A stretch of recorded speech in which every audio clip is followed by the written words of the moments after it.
now, this week's Best Bets with Hunter McCann. Another round of best bets as we enter the divisional round of the NFL playoffs. 8 teams remain in the hunt for that coveted Lombardi trophy. Sure do. That means 4 games on the slate this weekend. So let's start with Saturday's highly anticipated matchup. The Houston Texans are in enemy territory, looking to spoil the season of another AFC North team. That game going to be right here on WBRZ. The Ravens are fully rested after having a bye last week in the wild card round. They are mostly healthy, with the biggest question mark still being tight end Mark Andrews, whose status is, quote, up in the air, according to head coach John Harbaugh, after he practiced this week for the first time in 2 months. Baltimore has been one of the strongest teams this season, as they were 6th in both total offense and defense and are backed by former first-round star and current MVP favorite Lamar Jackson. Jackson hopes to fulfill his draft day promise of bringing Baltimore their first Super Bowl in more than 10 years. And this is probably his best chance to do it. But another first-round pick stands in his way. Rookie of the Year favorite C.J. Stroud. Stroud dismantled the Browns last week, throwing 236 and 3 touchdowns in the first half. And Cleveland was statistically the best defense in the league this year. Houston put an end to the redemption story of Joe Flacco, who was also the quarterback of the Ravens when they actually did it last time in 2013 and won a Super Bowl. The difference in this game, though, could be the turnovers. Baltimore has the best turnover differential in the NFL, but Stroud has been one of the best at protecting the rock, only throwing 5 interceptions this season and none in his last 6 games. Did I catch a Baltimore in there like Al Michaels? Baltimore, yes, okay. That was all right. All right, look. I think the Ravens are a fantastic team. I think they're going to win, but covering 10 points, that is a tough ask. And at the end of the day, as we know, anything can happen in the playoffs. Yeah, absolutely. Even these storybook teams like the Texans have a real good shot. But when Lamar Jackson, fun fact for you, when Lamar Jackson's a 7-point favorite or more in his career, he's 1-9 against the spread. And after what I've seen this season from the Texans, I'm kind of a believer in them. I agree. I'm not sold, like you said, they're going to pull off the upset against this top team in the AFC, but I'll be completely surprised if they lose by double digits.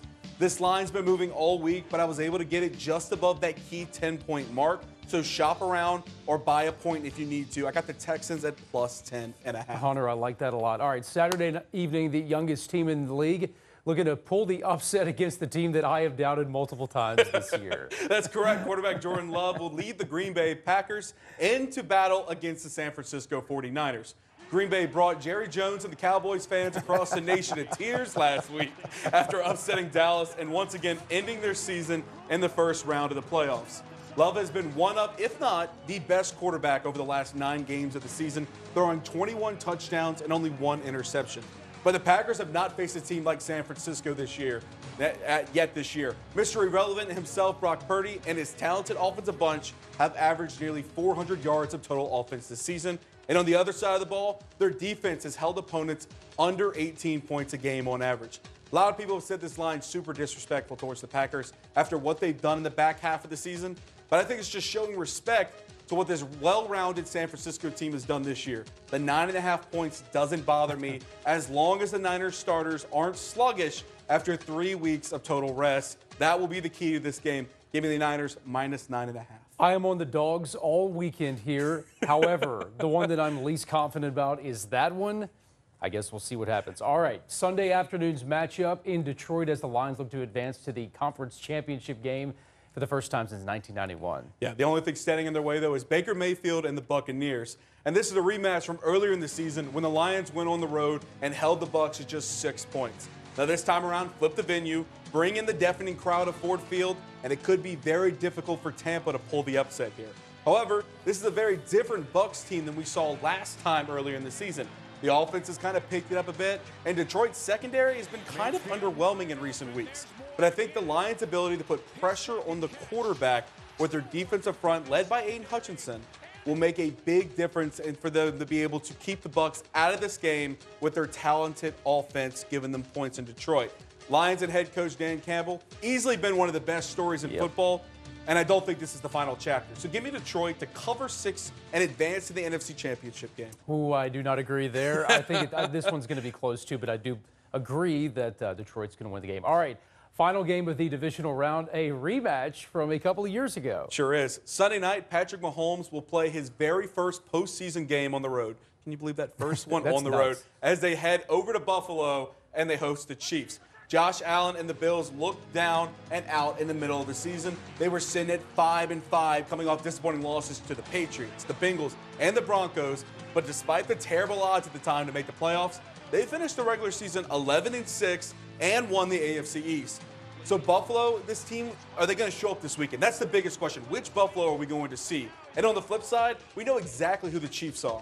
They're the defending Super Bowl champions, but they're much less explosive than years past, with a receiving core that's had a real tough time this year. And that includes Taylor Swift's boyfriend, Travis Kelce. Even with the rough season statistically, the defense of Kansas City, though, has put Patrick Mahomes in a good position all year to steal games, including last week where they shut down the top offense in the league in the bitter cold of the Miami Dolphins. Just a little over a month ago, Buffalo went into KC, got the win 20-17, but it'll be a very difficult task to get the best of Mahomes and head coach Andy Reid twice in one season.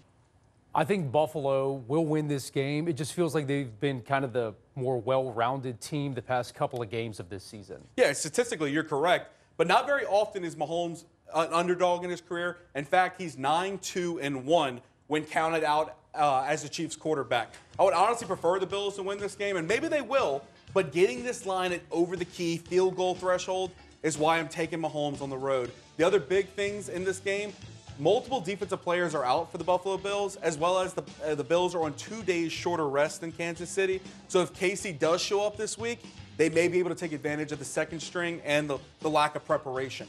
I see it as a 3-point game one way or the other, so the Chiefs are the better team to grab at +3.5. So close. It really is. It's going to be a good game. Yeah, it is. All right, one more time through the slate of the divisional round. On Saturday, Stroud and the Texans are going to keep it close against Lamar Jackson and the Ravens +10.5. San Fran will take their 3 weeks of rest and teach a lesson to the young and extremely hungry Packers team. They're going to cover that 9.5 points. And Ford Field, they're going to be rocking, and grown men are going to be crying when the Lions head to the NFC Championship, covering 6 points against the Buccaneers. And lastly, I need Travis Kelce to finally wake up from Taylor Swift's love spell that she has over him and help Patrick Mahomes keep this game in Buffalo close, +3.5 points. Okay, only a couple weeks left of football, unfortunately. Yeah, sure is. The good thing is we still got the heat of basketball season, got baseball coming up, even got some NHL hockey picks we're going to get into later in the year. So stick with best bets all through that. But make sure this weekend to tune into Sports Shorts Radio Saturday morning from 10 to noon on ESPN Radio 104.5. I will co-host a show live with plenty more playoff conversation, as well as a preview of LSU basketball's home game against the Texas A&M Aggies. He is Hunter McCann. I'm Michael Shingleton. We'll be back next week with the picks for the conference championship games.